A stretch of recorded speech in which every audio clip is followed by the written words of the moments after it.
give a background to this changing role that we're going to talk about, I thought the best way is to really kind of, recognize why we need to change.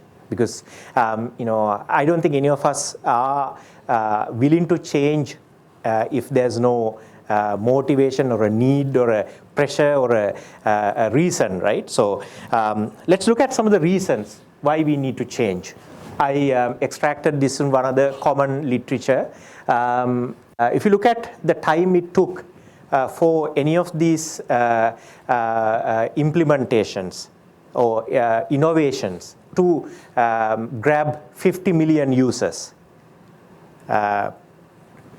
you see radio took 38 years in the world, TV took 13 years, and going further, the Google Plus, probably now Google Plus days are also over, only took 88 days. There might be more recent examples where you might tell us that certain innovations or certain products would have taken only days, few days to reach 50 million users, right? So that's the speed that some of the innovations and the products that we are taking to the market is taking to grab attention of users. So what does this mean, right? So the days that we said we have enough time to take a product to the market, test it, and then take the user's feedback, and then improve, change, and test and redeploy in the market. That time is becoming very shorter, right? And then pretty much practically there's no sometimes the required time. So number one, innovation, that is the kind of thinking new, and then the efficiency, how fast and how quickly we kind of understand the user's movement, and then agility, right? How quickly we really kind of readjust ourselves. These are the three requirements for survival. That's what the businesses are telling us today, right? So some of the things that are getting changed over years. So I wouldn't call it yesterday, but in the recent past, we used to do development on waterfall method, and then in terms of from the requirement to the time that we would basically tell somebody or a user or somebody who's looking for our products, we had weeks of time. Then we had static resources. For example, say storage to various different things. We used to basically have our own servers, our own storage, etc., etc. And when you are doing either requirements or design or any of the activities that you used to do, we said there's a certain limit in terms of the number of changes we could take, right? I can remember I used to go in front of development teams or even users as the QA lead or QA manager and says, guys, this release is fixed. You can't put any change, right? If you have any changes, please put down in the change log. We'll probably try to accommodate in the next release, right? Next release might be 3 months away or 6 months away, right? Now, those are the ones we used to say, right? And the typical products that we used to develop, either enterprise grade even, right? The number of users that we used to test the load or the performance is so, like I can remember 5,000 users, 10,000 users, right? Very rarely, hardly we had 100,000 or over, right? Now, what is happening today? So everybody is talking about Agile, right? And I don't think, if you talk about any iterations today, right? People will even start, listening to us. And then, continuous deployment, dynamic resourcing, right?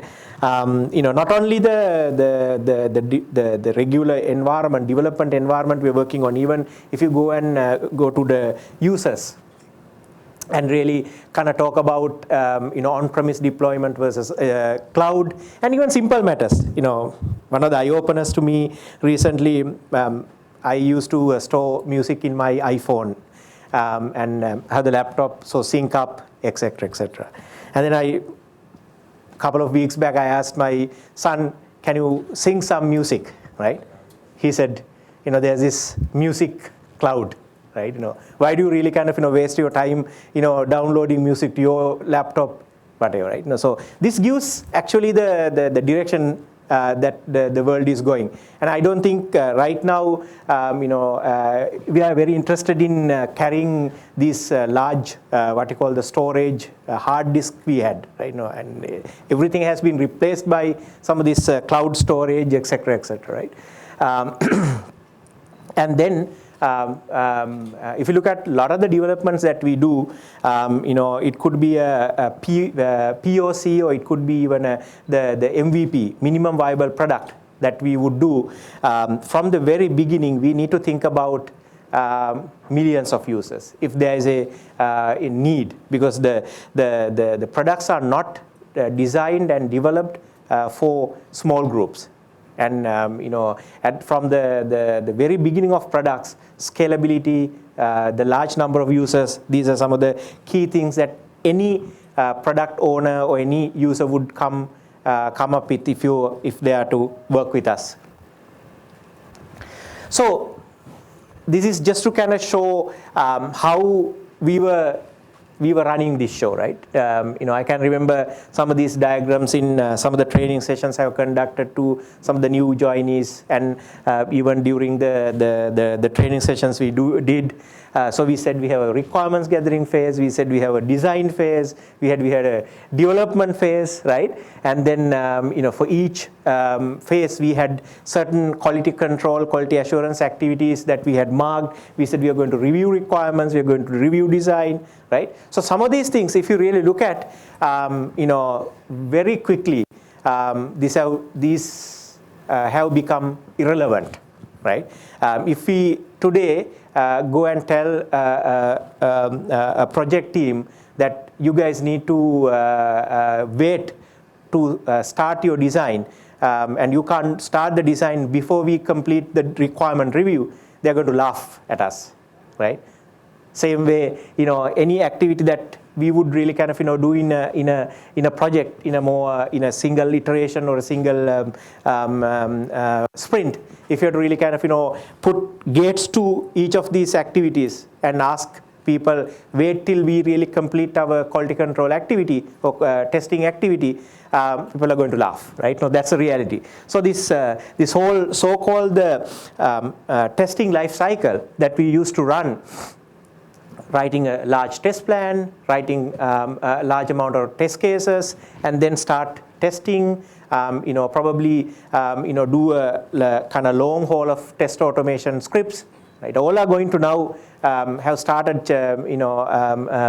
challenging, and we see this whole traditional quality control life cycle is becoming irrelevant more and more today. While we are looking at what we are going through, I would like to also get your attention to 6 key points that I extracted from the quality report that is usually published every year by Sogeti. These are the 6 key points that they said which is basically important for 2018. This is based on the 2017 data that they usually take about 1,000 companies in different regions of the world, and they do like a very systematic study. This systematic study brought in these 6 points for 2018, right? So number 1, what they're saying is, if you're really focusing on testing, right, one of the first area that they're looking at is everybody's talking about digital transformation, right? Even the company I'm coming from, Auxenta, we changed our tagline from enabling technology transformation to digital transformation, right? Because if you really look at now, the IT is not about high-end enterprise grade stuff, right? You start, you switch on your car, you have IT, or you have programming, you have the entire infrastructure that we used to see in some of the high-end places, to the DVD player, to even kind of go in front of a restroom, everywhere we walk in, now we have seen the usage of IT inside these places, right? So this whole IoT, mobility, mobile technology, and the third-party relationships, right? Now applications are seamlessly integrated through some of these platforms, and these open concepts are challenging the testing and testing complexity, right? And this is one of the top factors that the World Quality Report is recognizing as challenges that will help or will lead the testing to change. Then the second one, obviously, we discussed this whole Agile and DevOps movement, right? This is very interesting. When I started in the industry in 1999, right? So that was a time that there was this whole concept of the same team does the development, and then same team moves in to testing after completing the development, right? And then complete the deployment, goes back, start once again from the requirements up to the end, right? So the whole the need for change was that the same guys who are doing the requirements development are probably not the best people to do testing, and also this is a very time-consuming activity because you are not actually optimizing any skill, right? So the time that I came into the industry, the whole view is that let's go for specialization. So we were recognizing there has to be some people who should be good on requirements gathering. So we looked at a set of people to be business analysts. And then guys who are good in design and writing code, we said, okay, you guys are the developers, right? And then the ones who are more business savvy and who can understand the customers, we call them the QA engineers, and so and so. And then created these different groups and gave them specialization, right? And then we used to run parallel. So when some guys are writing their requirements, there's the whole kind of the set of requirements come into the development, and then that then goes to QA. So this runs on a more well-oiled engine without any delay. And the same guys who sit on the requirements, now they don't have to really kind of wait till their requirements are completed to go and start writing the code, and same goes on, right? But now, what is happening is right now, the direction that the industry went, where this whole specializations were created, then the whole parallel activities were created. Now, after about, 20 years, or maybe 15 years, we are coming back and saying, guys, wait, there seems to be a problem, right? All these different kind of tracks that we have created looks like while we are gaining efficiencies or economies of scale, on the other side, we are going to miss certain agility and also our nimbleness and the ability for us to really kind of, adopt certain changes very fast into the system, right? So probably we are going back, not entirely back, to a great extent, and saying, I think while we are specializing, there has to be a lot of common skills should be in a team, right? So we are now saying DevOps, right?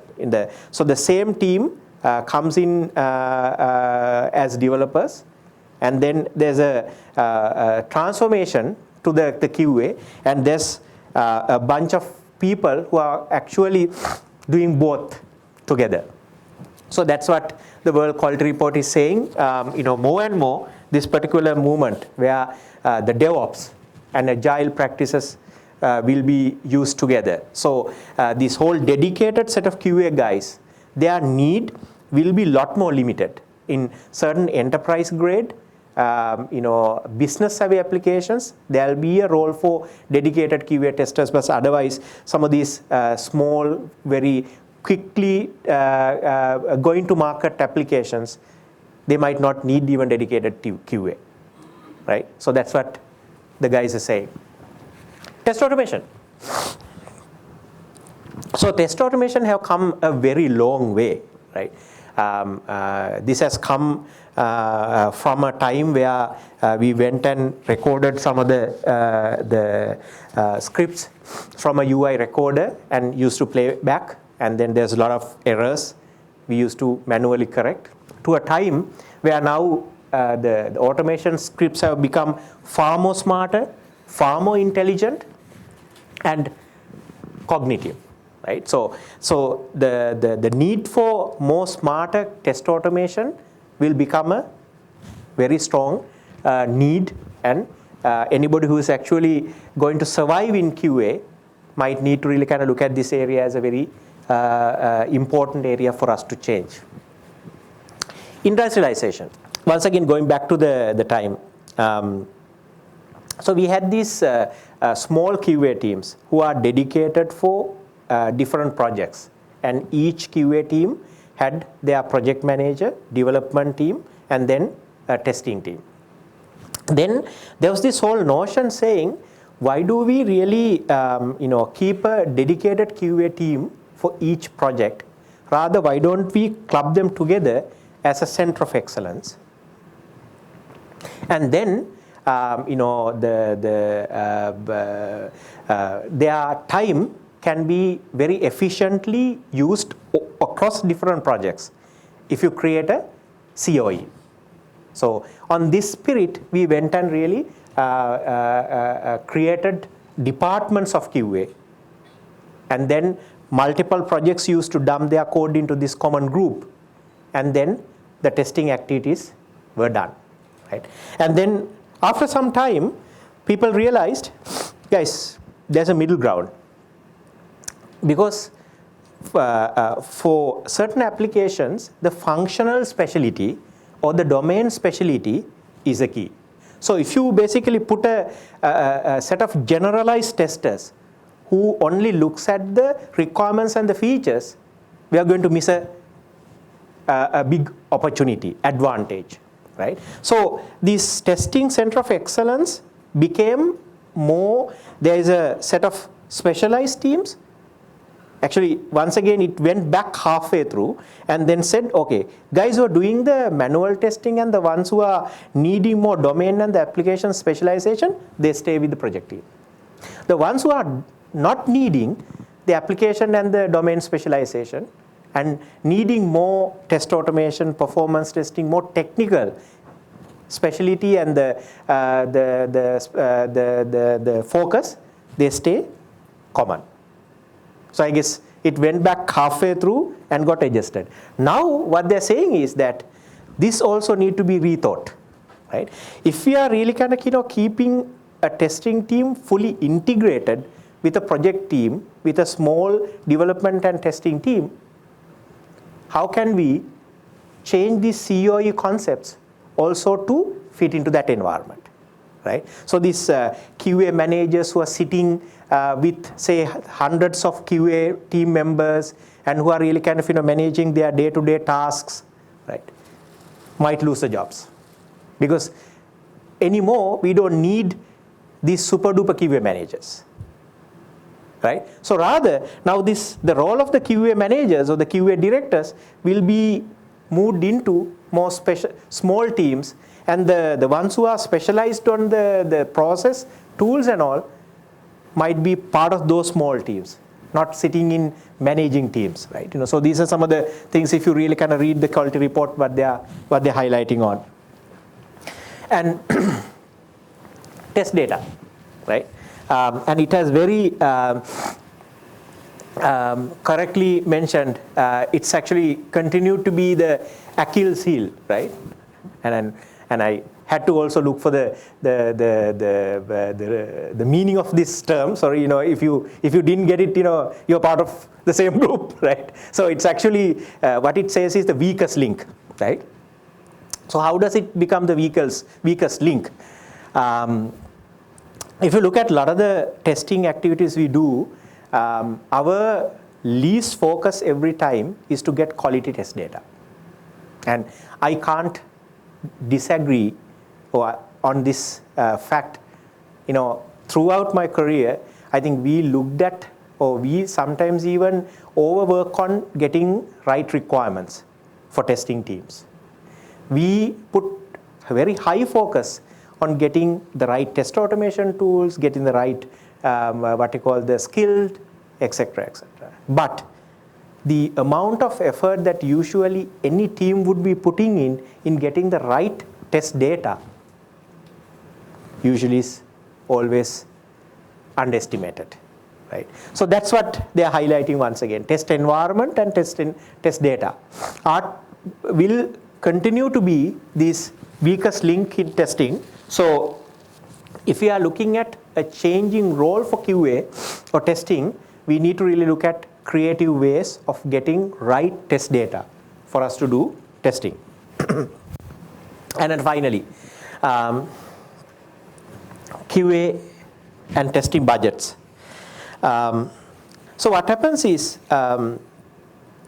if you look at the ones who are allocating budgets in this whole Agile and the DevOps dream,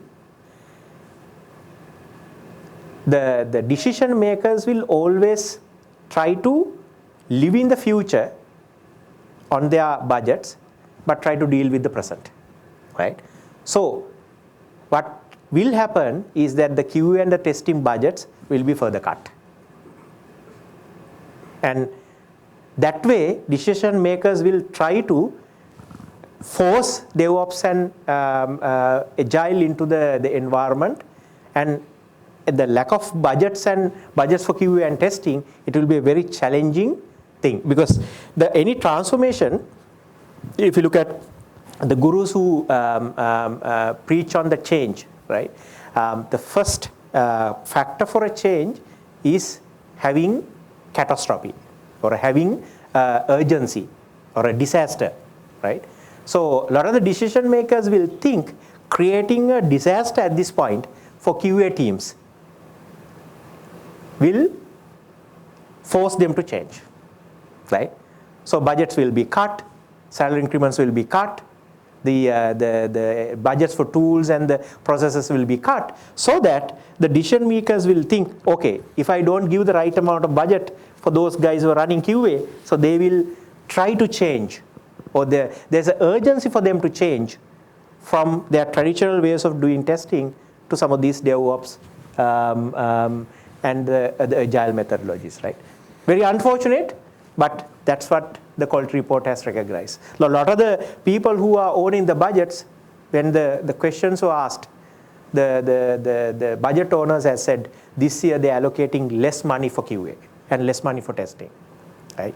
So these are the 6 different items that World Cult Report is highlighting. So this is to really discuss. There are a few things we have been trying and genuinely trying to deal with, right? So I'll go one by one. So compared to some of these cubicle-based separate work environments, I've seen many places I work with have brought in these open tables, no cubicles.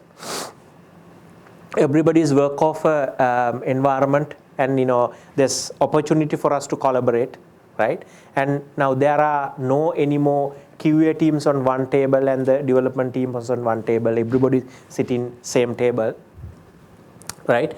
So we have actually done, compared to 5 years back or 10 years back, many things to enable Agile, right? But however, I'm sure you have your own measurements to say whether has this been successful or not, right? So let's talk about it as we start doing the Q&A. But one thing I wanted to highlight here, and I think we would have taken this example in previous sessions as well. So this speed and the agility, they have conflicting goals. If somebody wants to get something done very fast, and at the same time, if somebody say, I want to be agile, you are trying to say at the same time, I need two things that are not probably going to happen together, right? The example is that if you take your vehicle and get into Gold Road from Cinnamon Grand, probably this time, now it's not even peak traffic, right? What's the speed usually you can go with? The reports say average speed in Colombo is 28 kilometers an hour. And peak hours, it drops about 18 kilometers an hour, right? So say 28 kilometers an hour, right? You take the same vehicle to one of the highways, outer circular or to down south highway. What's the average speed you can go? Speed limit is 100. Usually you can go at 100, if not maybe 80, 90. If you take your vehicle, you might not be able to take your vehicle, but if you take a vehicle to the Formula 1 track and go, if your engine capacity supports, what's the average speed you can go? The maximum speed that your engine supports. What's the difference? Gold Road, down south highway, and the Formula 1 track. It's a discipline. Discipline on the road, right? If the Gold Road had the same discipline that the down south highway is having, you could exceed 100, right? And if that down south highway had the discipline and the conditions that the Formula 1 track has, then you could probably, and no cops by the way, then we can try the maximum speed of the engine, right? The difference, if you take the same principle down to software development, if you keep changing your requirements and try to be agile, and if you keep changing your design, so the design, the other code components, etc., very frequently, right? The speed that you get your delivery out, the speed will drop, right? Now, at the same time, if the business is always expecting the deliveries in the same speed or a better speed and ask you to adopt agile, those are two different conflicting goals, right? We have to either say the businesses, guys, either you decide whether you want to adopt the business, the changes happening in the business to IT, but go on a speed that it can go, or you forget about the changes in the business, give us set of firm requirements, we'll try to give you the releases fast, but we can't be agile to the level that you're expecting, right? So these are some of the very important discussions that are happening in this environment.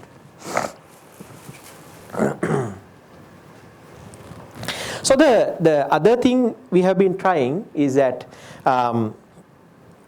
so I can remember the time that we used to run some of these large teams.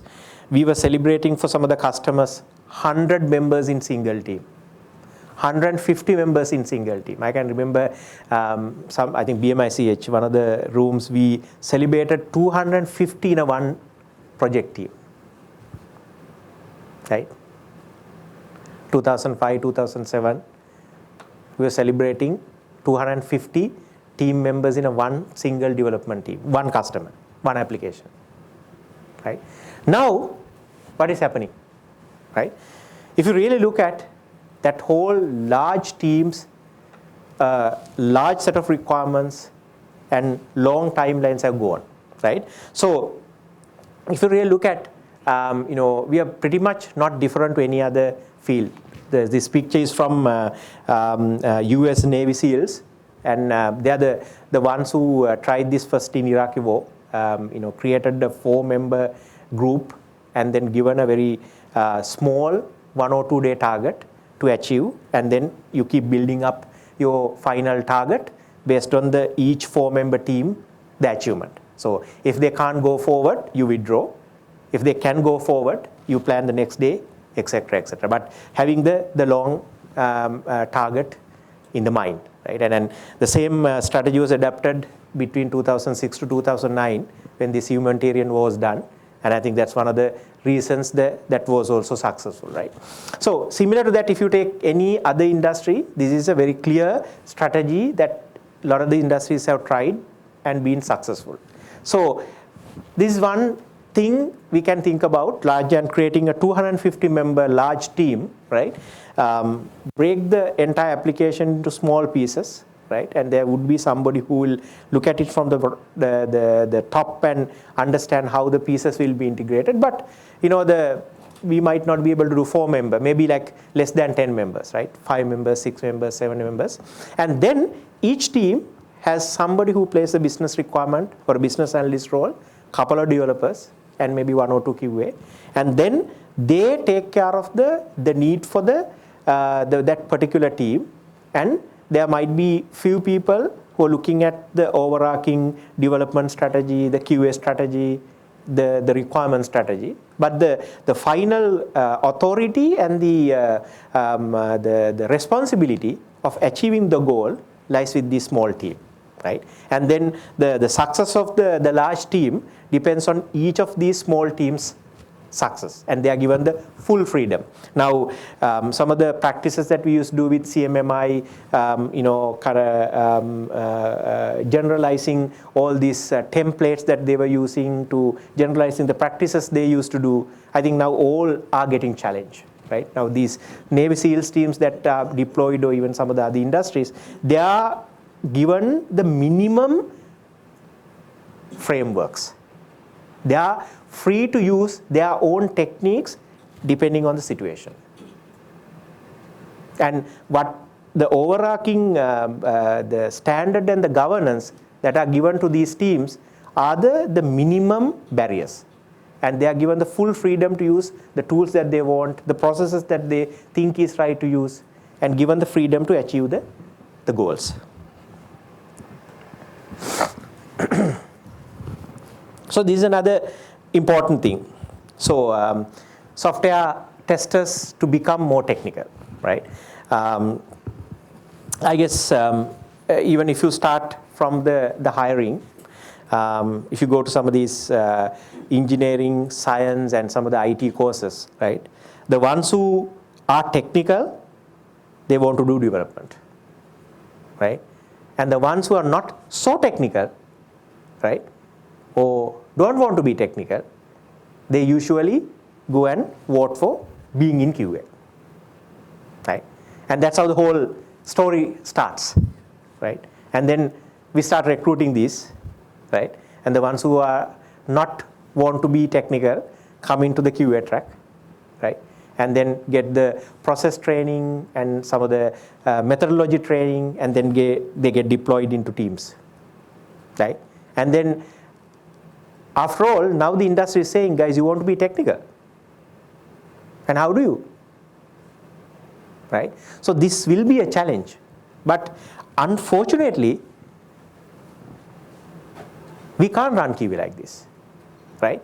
So if QA is the place for the graduates who doesn't want to be technical, then we need to really ask them why do you want to do IT in then? If you don't want to write a code, or if you don't want to really understand the logics and kind of get into somebody else's code, then first of all, why do you want to do IT? And there are other industries, right? They can move in there. So this whole notion of QA is a place for those who don't want to be technical has to go out, right? And then from the recruitment itself, the tone of the senior people who go into these recruitment camps has to be, guys, then let's not even recruit them. If there's a pressure to grow the companies, if there's a pressure to recruit and really kind of staff, we will be better off not taking such people, right? Compared to take them and then can't face this change right in front of us, right? So that's a very important thing we should really kind of try to think. On the other side, right, while we are saying our QA guys need to be technical, on the other side, it's a connecting role, right? On one side, the QA guys need to understand the code, logic, and also be technical enough to write a test automation code. On the other side, it might be the same guys, it might be a combination who will go and really kind of understand the customer, the users, the business, and why this application is for, right? So essentially what we're saying is that the QA role will be much more complex and needing much more rigor compared to development role. And it takes more effort for somebody to be a successful QA person compared to becoming a developer, right? That is another challenge. Now, if you really look at, I worked with one of our customers recently. So their question is, in terms of the application roadmap, are we looking at right changes to the application? And is this the right way of planning the application lifecycle, right? So there are many things. Number one, for application lifecycle or application roadmap, there is a very clear input from the business, because business has to drive the application saying this is what the strategic need of the application, either for internal purpose or for the customer facing. On the other side, the other factor like SWOT analysis for a company or a person, for application also, we need to take how that application has been performing so far from a functionality and the other aspects, and see how much this application can scale to what the business is expecting. Now, for example, say, so one of the simple exercises we did was, the application was about 5 years old, right? So throughout this 5-year life cycle, they had accumulated, the QA teams had found about 14,000 defects. This total database had about 14,000 defects. And out of these 14,000 defects, about 3,000 defects were outstanding. Either they are not the critical defects or they are not in the critical path, either way. And then we looked at the the ones that are even fixed and selected 10 defects and did a RCA, root cause analysis, and try to understand in the delivery process where these 10 defects were injected, right? So that was a very eye-opener, right? And in fact, the appreciation for the QA team got much bigger as we kind of went through that process and pinpointed saying, guys, certain practices in certain stages of the life cycle development had really kind of caused these defects being leaked into the application, right? So I just took example, right? So what we're essentially saying is that if the QA team start looking at their responsibility as, I have the responsibility to release a quality application, rather as of my role is to try all these known combinations and tell this is where the application is failing, right? There's a much bigger role to play, right? So those are the I also tried taking few case studies from Google, IBM, Microsoft, and Facebook, and tried understanding whether is this something that is actually happening to us, or is this something that all of us are going through, right? It's like everybody is on this problem, right? So now, for example, say, I exactly can't remember from which company some of these statements are, right? Number one, actually this first one is from Google. So they have the company-wide quality guidelines, not processes, a part of the culture, right? But at Google, nobody's asked saying, this is the compulsory template that you guys need to use. This is a compulsory process that you need to follow. They are given the freedom, right? And then they always appreciate people who prioritize quality over features. For example, say if there's a Scrum Master who has refused to take certain features and say, guys, my code is not stable and I want an extra sprint to stabilize my code. Such team members or such teams are appreciated more compared to the ones who probably kind of try to absorb kind of as much as features into a sprint and say, I'm a super duper guy, right? I can deliver 10 features, right? Rather than, they appreciate saying, these guys released 5 features, but 5 quality features, right? Then this developer-centered culture, and they usually always create teams around developers, and then high test coverage, test always first, some of these things. So this other very bold statement saying quality is not equal to test, right?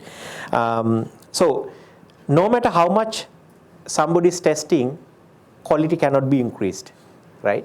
Quality has to be increased from the point of developers. And a lot of these companies always try to put more emphasis, even from a QA team perspective, to support developers to show where they have failed, and then do like a RCA, take the learnings. So this is about this quality over features. And this is another I think we have a few minutes ago. This is tried at Microsoft as well. So they have software engineers, they have test engineers, and then they have software engineers in test. And I found few companies in Sri Lanka also piloting this, right? So they have this a group of people who are in between, right? But actually the quality software engineers in test are the best software engineers who they have taken out from the software engineer pool and putting in to do the code reviews and the unit testing for the code that so the test engineers usually play the traditional role of being product experts, quality advisors, analyze risks, do the test automation and automated and manual tests, while these software engineers in test are actually doing a lot of these underestimated code reviews, unit testing, and unit test frameworks. And last, this whole DevOps concept as well. This is from IBM. So they are working on this whole transitional life cycle where the development get completed as the testing get started, and then the operations take over. There's a common team who does development, testing, and operations both, while there are some people who are specializing on each. This is what that diagram is about. So this the gray color or the brown color DevOps team in the middle, they are actually assembled from the ones who can actually do very good coding, very good testing, and ones who are very good on their either cloud deployments or the some of the infrastructure related ones as well. So if you can think about a profile where a guy who can write good Java or .NET code, who is also been in testing and done good testing, and plus also who understand Linux, or if there's AWS or Azure, who understand Azure, who would understand AWS, can do deployments. So that's actually this middle core, and they're paid very high as well.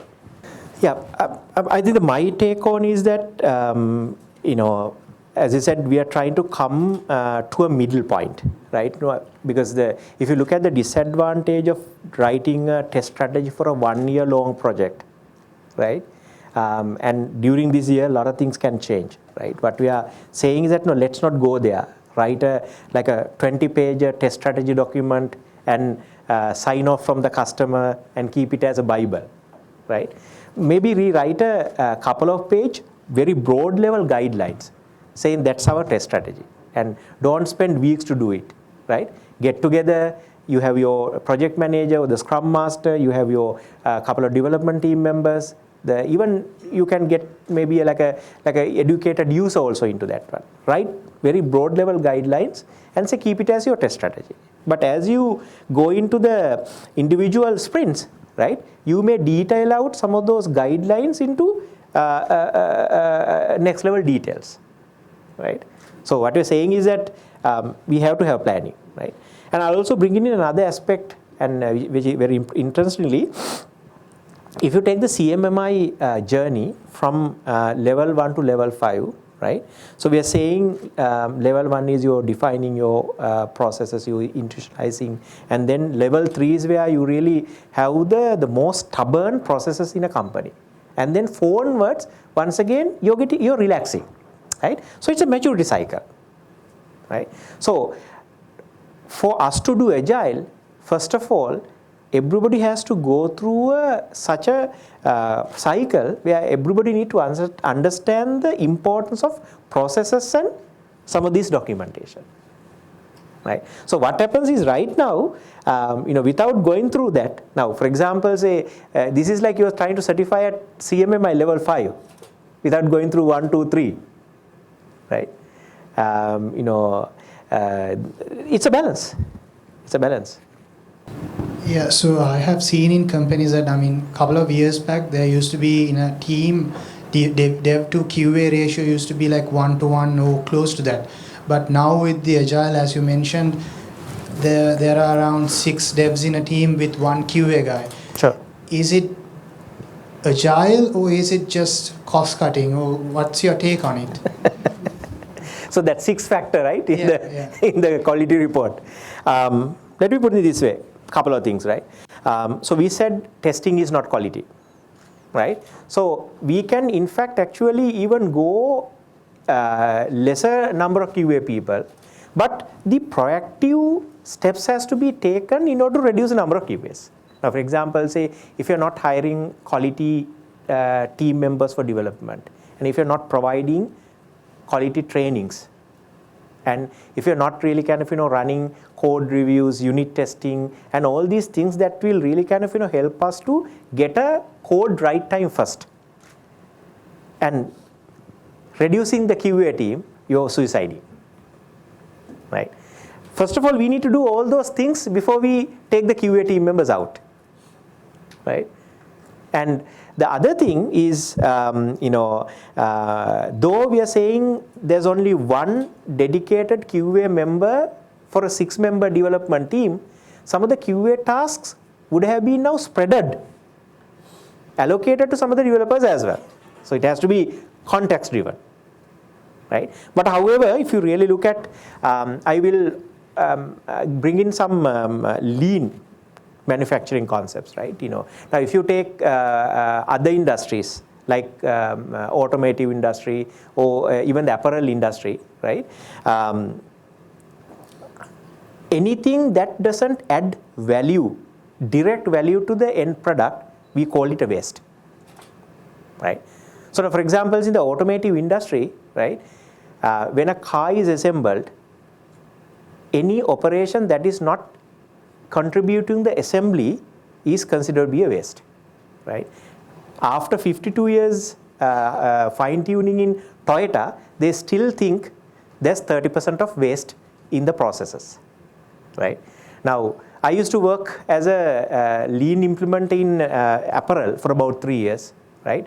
Other than sewing a garment, anything that we do in that type of factory is called waste. And a typical garment factory has about 80% waste in the tasks, right? Now, if you take the IT industry or software development industry, right? Anything that we do to, anything that we don't do to contribute to the end product in direct nature. Now, for example, say any developer who is sitting in front of a machine and writing code is the only value-adding activity. Writing requirement documents, writing design documents, testing, test plans, test cases, test automation scripts, all these are waste. Right? It's a very bold statement by the way, right? But however, you can't take that waste out. The waste is there because that guys who are writing the code are making mistakes. And all these other stuff we are doing to assure that the error rate is low. Right? So if somebody is trying to take that whole testing related activities and call it a waste and try to take out, then first of all we need to make sure that the guys who are sitting in front of the machine and writing the code, they are doing it the right first time, right? And then otherwise it's a very unproductive activity. Thank you so much. I really appreciate your time.